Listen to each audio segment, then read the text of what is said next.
Happy Mother's Day, everyone.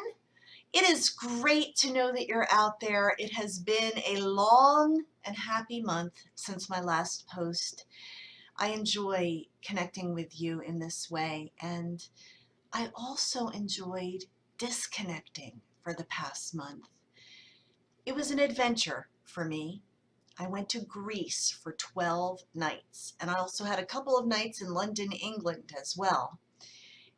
And for me to plan to unplug, to plan to be disconnected from electronic devices, to plan to relax and breathe was an adventure in itself. Because I am used to go, go, go, go, go, and it was stop. And I needed it.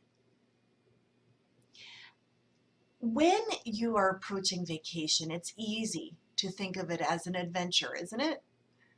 Because, first of all, you paid good money for this, you took the time off from work, your mind is set for fun. And every day I would set my intention of wanting blessings, wanting to attract blessings like flies to flypaper every day, speaking a wall of protection around us in our travels, and looking for serendipitous encounters and fun rendezvous. I approached my vacation like an adventure. And I thought, as I pondered this word, that you don't have to go away to have an adventure or to have an adventurous mindset. In fact, it means to venture out, perhaps venturing out of your comfort zone, to choose to perceive life every day as an adventure. So many of us live for vacation or live for the weekend, and in doing so, we miss the beauty of right here, right now, today. Oh, and the things that go wrong, I rarely couch them as an adventure, more of an annoyance. So I returned after 2.5 weeks, and knowing I needed to hit the ground running for work as soon as I returned. And my lovely internet and cable provider, who shall be held nameless, disconnected me. We had nothing. Poor Mark had been without NHL hockey for 2 whole weeks. He was looking forward to it. I was looking forward to the American Idol Final Four announcement. I depend on my electronic devices and connectivity to survive in this world, and I did not view it as an adventure at all. And I was grumbling and moaning. And the more you grumble and moan, the more you attract things to grumble and moan about.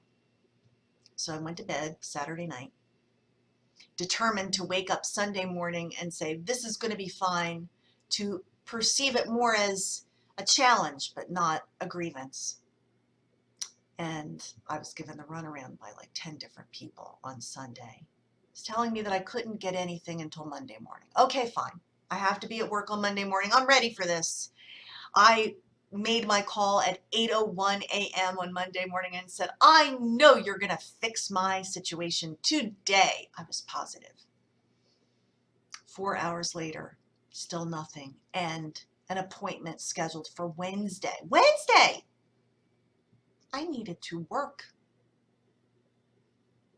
And I realized that the angst that I was allowing to build up around this whole disruption in my plan was only adding to the distress of it.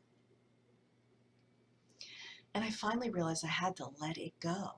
Just let it go. You know, I can use my phone. I can use the apartment complex's Wi-Fi. Things don't have to be exactly 100% the way I would like them for me to be okay. Not happy, just okay. And this somehow, because you know my mantra is everything's always working out for me, somehow was going to work out for me. And the minute I made that shift, things started to change. I got a phone call at the end of the day on Monday, someone who actually cared to walk me through what I needed to do to restore my service. And to realize that in the process I was going to save about $30 a month, because they had to disconnect me and then they had to reconnect me, but they reconnected me at a better price. Everything was always working out for me. Life is an adventure, or nothing at all, is what one of the quotes says that I posted over the last few weeks. And it really is perspective. How do you choose to look at life? Is it aggravating, annoying, irritating?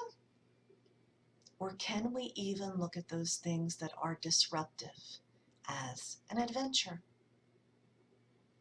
If you keep your true north as somehow this is going to work out on my benefit, somehow it always ends up working out really well. So I encourage all of us, you don't have to get on a plane to have a great adventure. Seek adventure in the everyday and look for it. And I'm learning to start my day as I did in Greece, with blessings come my way, just like flies to sticky paper, because I'm ready for it. So on this day, in which we celebrate our mothers, I would like to ask for a special word. There are many of you out there like me who have never had the privilege of being a mom. I have served in capacities of shepherding some teenagers and being a chaperone or a youth leader, and I felt very mom-like during those times, and it was so beautiful. But I did miss out on giving birth and all that entails. I know that many of you moms out there are walking around with your hearts outside your body, because the people you love the most, your kids, are outside of your body, walking around with your heart inside of them.